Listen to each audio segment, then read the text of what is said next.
CM Vijay தன்மானத்தை சீண்டிய உதயநிதி, தூசி தட்டப்பட்ட கோப்புகள். இனி உதயநிதி சட்டசபை வருவதே சந்தேகம்.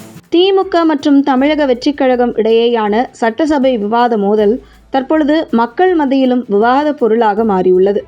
சட்டமன்ற அமர்வுகள் முடிந்த பிறகு செய்தியாளர்களை சந்தித்த உதயநிதி ஸ்டாலின் பேசிய சில கருத்துகள் தமிழக வெற்றிக் கழகத்தினரிடம் கடும் எதிர்ப்பை உருவாக்கியுள்ளன.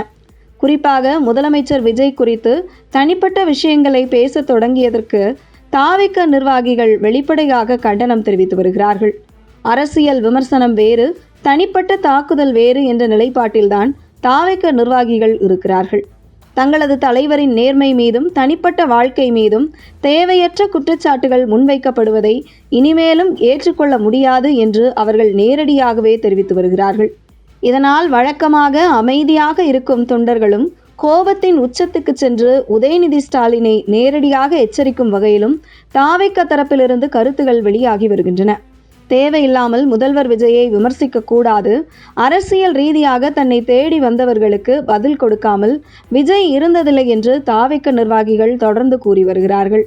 அதோடு சட்டமன்றத்தில் முன்வைக்கப்பட்ட குற்றச்சாட்டுகளுக்கு ஆதாரம் எங்கே என்று உதயநிதி ஸ்டாலின் கேட்டதையும் தாவிக தரப்பு முக்கியமாக எடுத்துக்கொண்டுள்ளது. அதற்கான பதிலாக முந்தைய ஆட்சி காலத்தில் நடந்ததாக குற்றம் சாட்டப்படும் பல்வேறு விவகாரங்கள் தொடர்பான ஆவணங்கள் அனைத்தும் தயாராக உள்ளதாகவும் அடுத்த சட்டமன்ற கூட்டங்களில் அவை ஒன்றன் பின் ஒன்றாக வெளிப்படுத்தப்படும் என்றும் தாவிக தரப்பினர் தெரிவித்து வருகிறார்கள்.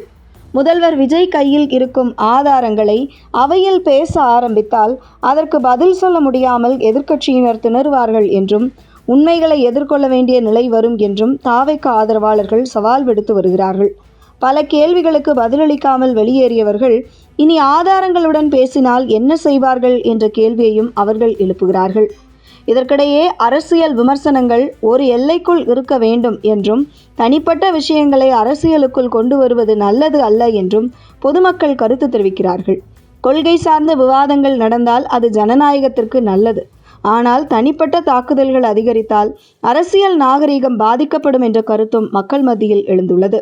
அதே நேரத்தில் வெறும் பேச்சு அரசியலில் மட்டும் இல்லாமல் நிர்வாகத்திலும் தங்களது வேகத்தை காட்ட தொடங்கியுள்ள தாவிக அரசு எதிர்க்கட்சியின் விமர்சனங்களுக்கு கடுமையான பதில்களை கொடுக்க தயாராக இருப்பதையும் இந்த சம்பவங்கள் வெளிப்படுத்துகின்றன. இதனால் வரவிருக்கும் சட்டமன்ற கூட்டத்தொடர்கள் மிகவும் பரபரப்பாக இருக்கும் என்ற எதிர்பார்ப்பு உருவாகியுள்ளது. பேரவைக்கு உள்ளும் பேரவைக்கு வெளியேயும் திமுக மற்றும் தமிழக வெற்றிக் கழகம் இடையேயான இந்த நேரடி மோதல் தமிழ்நாடு அரசியலில் இன்னும் பல புதிய திருப்பங்களை உருவாக்கும் என்று மக்கள் மத்தியில் பரவலாக பேசப்பட்டு வருகிறது.